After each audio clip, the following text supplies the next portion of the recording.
la reconnaissance pour ce que je fais, ce qui est normal, et là ils n'ont pas fait ça. Il aurait pu tout recommencer. C'est un peu ce qu'il a fait avec le déluge, un peu.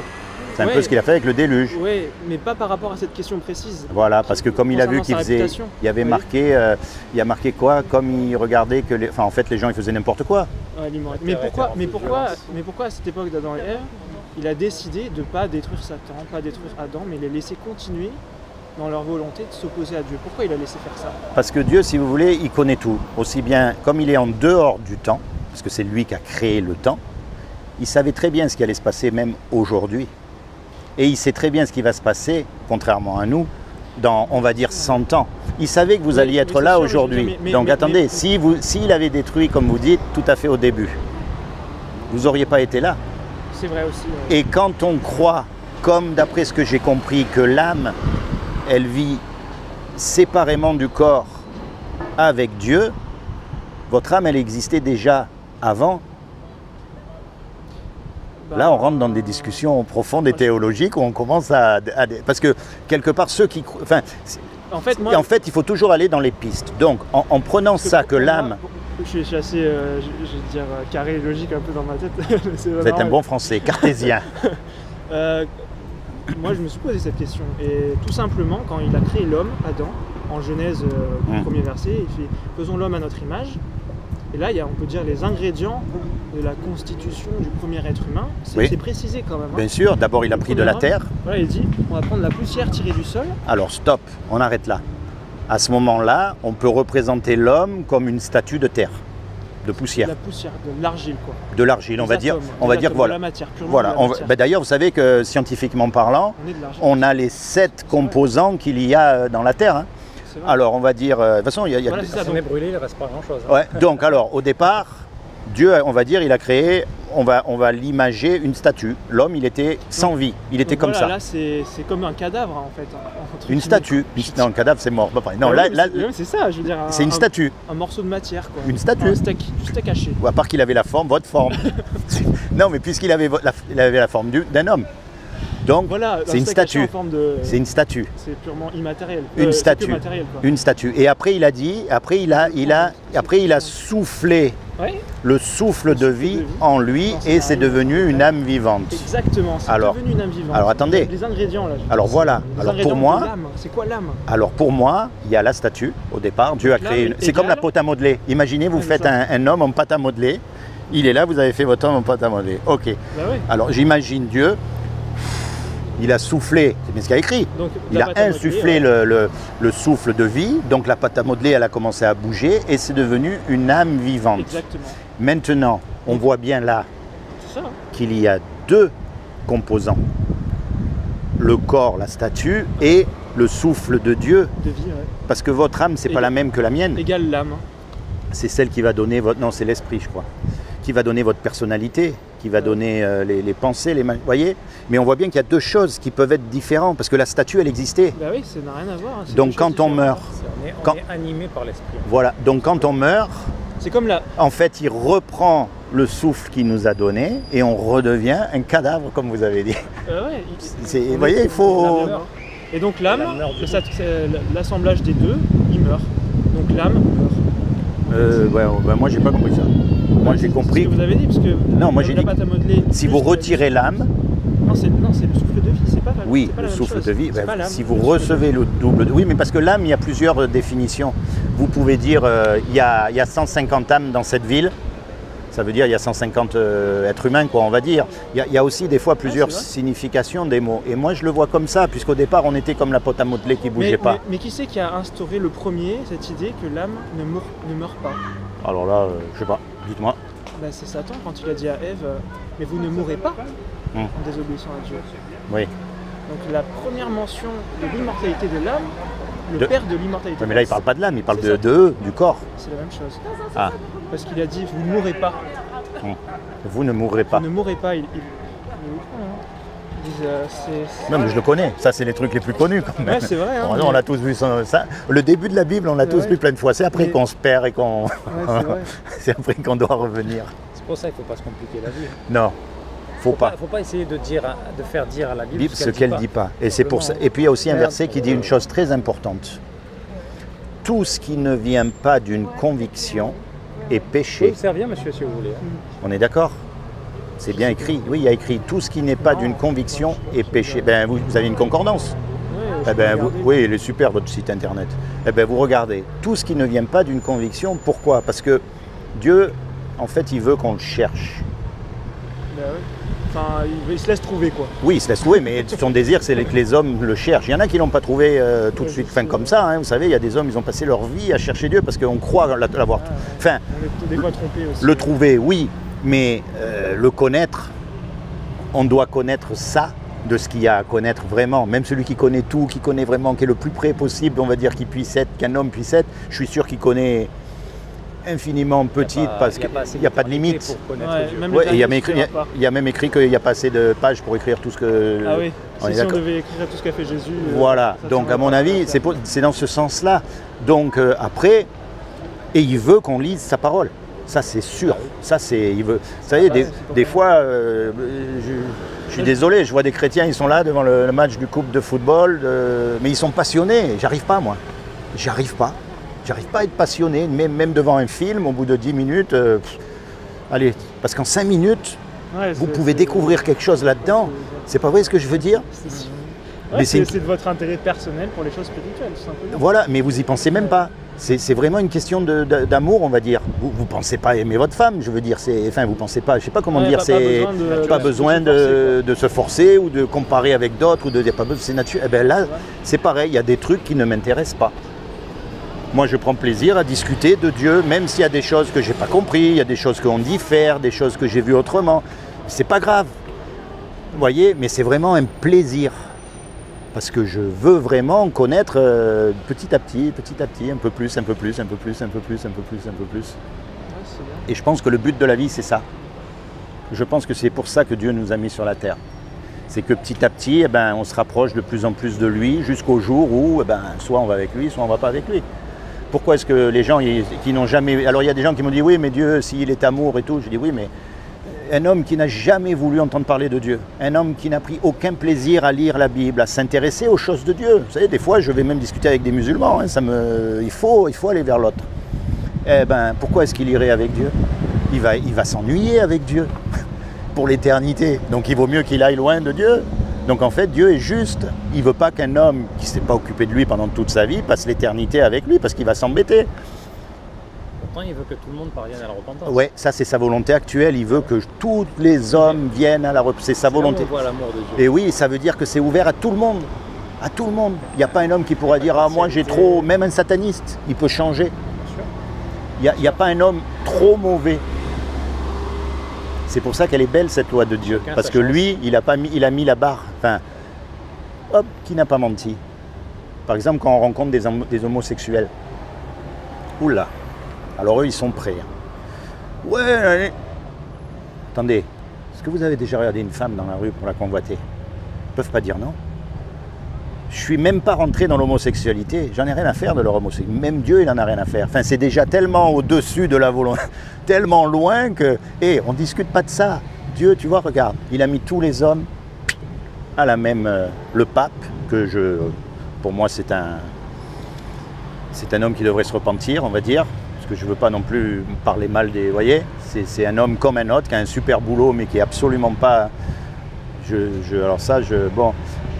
Lui, c'est pareil, est-ce qu'il pourrait dire qu'il n'a pas menti?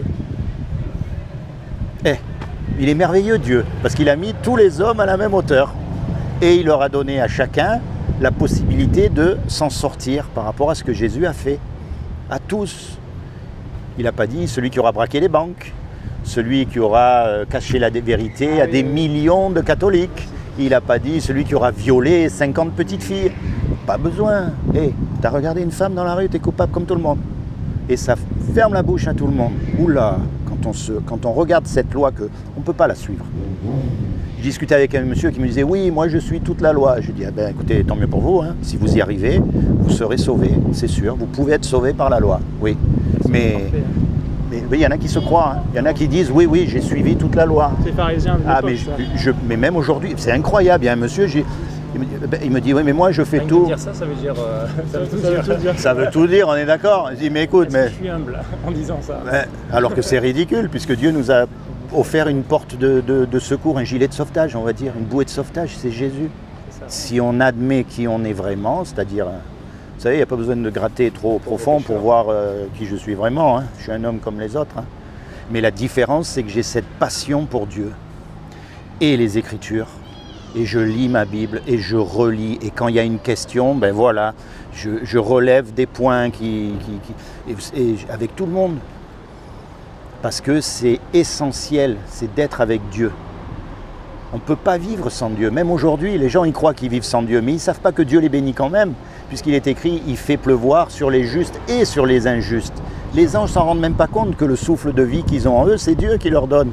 Et que quand en une seconde, ils peuvent c'est Dieu qui bénit tout le monde aujourd'hui. Alors il y en a qui me disent « Oui, mais alors pourquoi il y a des guerres et pourquoi il y a des choses ?» Ben, c'est très simple, obéissez à la parole de Dieu. Quel est le peuple? Tu ne tueras point. Ah, il ne peut pas être aussi clair que ça, Dieu. On est d'accord. Donne un verre d'eau à ton ennemi. Il ne peut pas être aussi clair. Ben, vous ne voulez pas de guerre, dites pas que c'est la faute de Dieu, hein, s'il y a des enfants qui se font massacrer sous les bombes. Dieu, il a dit, voilà, faites ça et vous n'aurez pas de guerre. Vous ne tuez pas les uns les autres. Seulement, l'homme n'obéit pas. Tête de mule. C'est pas vrai ce que je dis? Ouais, c'est vrai, mais justement, par rapport à ce que certaines personnes pourraient penser, se dire, mais ce que Dieu nous demande, c'est pas le mieux. Il y en a qui pensent ça encore. Hein. Mais justement, pour revenir à cette idée de la réputation que Dieu il a et ses normes aussi sont justes, en fait, le fait qu'il n'ait pas détruit Adam et Ève et Satan, il aurait pu tout recommencer. Et se dire on va recommencer, ça va repartir dans le bon sens. Oui, bah, il peut faire. Ça aurait été bien. Enfin, souvent on me dit ça. Moi j'aurais fait ça à sa place, quoi. Souvent on me dit ça. Je suis pas à sa place, mais en fait, la raison pour laquelle il n'a pas tout détruit aussi, si je peux dire, c'est qu'il y avait des téléspectateurs. C'était pas une télé. Hey, on voit ce qu'il a dans le cœur, hein. Hein, vous avez petit à petit en discutant. Il n'a pas la télé. Hein. Ouais, moi non plus, je l'ai pas. Mais moi, petit à petit, il y avait des spectateurs et certains auraient pu se dire ok, il a tout les a détruits, mais ça ne répond pas à cette question. Est-ce que les normes de Dieu sont pour notre bien? N'aurait-il pas d'autres choses mieux? Donc les spectateurs auraient pu contester en se disant mais la question n'a pas été réglée. Et qui c'était les spectateurs? Les anges. Les anges. Oui, mais bon, les anges, ils n'ont pas à discuter avec Dieu, hein. Ils font ce que... Satan était un ange, il a décidé de faire autrement. Il a décidé de faire autrement, il n'a pas discuté, vous avez remarqué? C'est là où on voit tout l'amour de Dieu. Oui, c'est là où on voit tout l'amour de Dieu, à mon avis. C'est que d'ailleurs, le peuple. Vous avez remarqué, le peuple juif. Il n'a pas choqué sa création. Souvent, c'est Abraham ou Moïse lui ont rappelé, parce que Dieu a voulu détruire son peuple de l'époque, et à chaque fois, c'est Abraham, il a dit oui, mais attends, si tu les détruis. Ah oui, oui. Les autres, ils vont dire que tu n'as pas réussi, que tu as échoué, que quelque part il le connaissait bien, hein, il a un peu, comme quoi on peut lui poser des questions à Dieu, comme quoi on peut lui dire hey, attends là, c'est pas ce que tu as écrit, c'est pas ce que tu as dit, ça va pas. Ouais, mais moi je pense qu'avant tout c'est comme il dit, c'est vraiment la plus grande preuve d'amour. Et puis comme lui, comment l'expliquer franchement, je sais pas, il faut y réfléchir, mais il savait déjà. Dans toute l'éternité, ça aurait pu se reproduire un autre ange qui refait la même chose que Satan s'il avait été détruit. Mais je crois que la clé, c'est la liberté qu'il a voulu nous donner. C'est vrai. C'est-à-dire que sinon, il nous aurait fait des robots. C'est vrai. On aurait pu dire c'est un dictateur. Même un dictateur. Vous savez, Hitler. C'est vrai. Hitler, aujourd'hui, c'est un monstre, c'est tout ce qu'on veut. Mais à l'époque, pour le peuple allemand, c'était quelqu'un de bien, c'était un sauveur. Ils n'ont pas vu tout ce qu'il a fait, au début en tout cas. Après, au départ, un dictateur, c'est toujours bon, parce qu'un dictateur, c'est « ok, je vais défendre mon peuple ». Un peu Trump aux États-Unis, un peu, à chaque fois qu'il y a un homme fort qui vient pour défendre son peuple, c'est quelqu'un de bien. Et Dieu, lui, non, il a dit non, moi, je ne suis pas un dictateur, je ne vais pas faire des robots. Et comme il a dit qu'il a fait à notre image, Dieu est libre. Donc il a donné la liberté à l'homme de le suivre ou pas. C'est un peu comme votre enfant. Vous voulez qu'il soit libre. Vous voulez qu'il pense comme vous voulez qu'il fasse ce que vous pensez le mieux pour lui, c'est normal. Mais voilà, mais à un moment donné, vous n'allez pas faire un robot non plus. Et s'il prend un autre chemin, ça peut arriver, eh bien il prend un autre chemin, mais vous l'aimerez toujours. Même, je vais vous dire plus que ça, même si vous vous disputez avec lui, vous l'aimerez toujours quand même, au fond de votre cœur.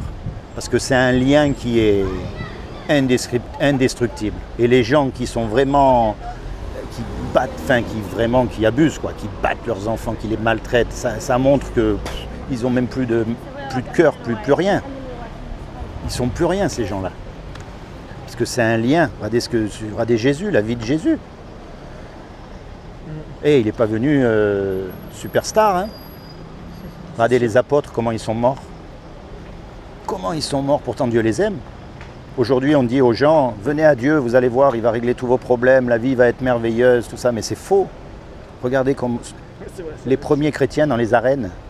Imaginez, vous avez dit à quelqu'un, tiens, viens à Jésus, tu vas voir, il va régler tous tes problèmes, tu vas rencontrer un peuple plein d'amour, et puis on vous met dans les arènes. Qu'est-ce que vous allez lui dire à ce monsieur avec sa famille? Qu'est-ce que vous allez donner en premier au lion? Votre bras, la jambe? Non, mais ça, c'est des réalités. Dieu, il n'est pas venu pour nous rendre la vie facile ou pour nous... Non, non, il est venu... La conséquence de la fidélité à Dieu, elle n'est pas forcément joyeuse dans ce monde. Hein. Il est venu pour nous sauver. Bah oui. Nous sauver de la perdition éternelle, ça c'est sûr. Pour avoir le salut, des fois, il faut souffrir. Hein. Alors que là, ce monde-là est perdu. Il est perdu, ou cette société, comme vous dites, parce qu'aujourd'hui, c'est partout pareil. Moi qui voyage un peu pas mal, c'est partout pareil. Partout pareil. J'ai discuté avec lui hier. Oh, il y a Wannes, il y a tout le monde aujourd'hui, c'est la fête. Bon, allez, écoutez, continuez en tout cas, ça m'a fait plaisir de vous revoir. Votre prénom? Laurent. Laurent. Je vois que vous êtes toujours fidèle au poste, c'est bien. Vous êtes toujours sur Fréjus? Ah, moi je fais toujours le tour un petit peu comme ça. Vous habitez Fréjus? Non, j'habite Vidauban. Oui. Tout petit village, enfin, 7000 habitants quoi. J'habite Vidauban. Et oui, je continue tout le temps. Faut pas s'arrêter. Faut pas s'arrêter. Parce que déjà on ne sait pas quand on part. Enfin, si vous peut-être, mais pas moi. Moi je sais pas quand. Vous savez, dans 2 secondes là on peut être parti. Hein. Donc il ne faut pas s'arrêter. Il faut se rapprocher de Dieu, comme je vous ai dit. Chercher. Quand il y a un verset qui vous parle ou qui ne concorde pas, il ne faut pas hésiter à écrire, à dire voilà, moi j'ai trouvé ça. Parce qu'eux-mêmes le demandent en fait. C'est pour ça qu'ils écrivent des mots comme ça. On n'est ni infaillible, ni... Pourquoi? Parce qu'en fait ça veut dire, écoutez, c'est un peu un appel à l'aide en fait. Si on le pousse loin.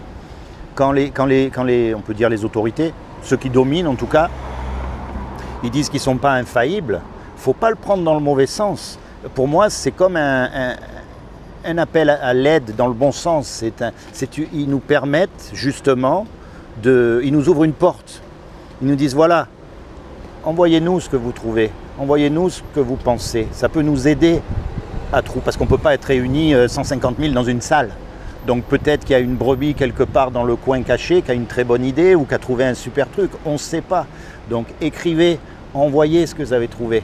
Voyez ? C'est toujours encourageant. C'est dans ce sens-là que moi j'ai pris cette lettre, voyez, du bureau central.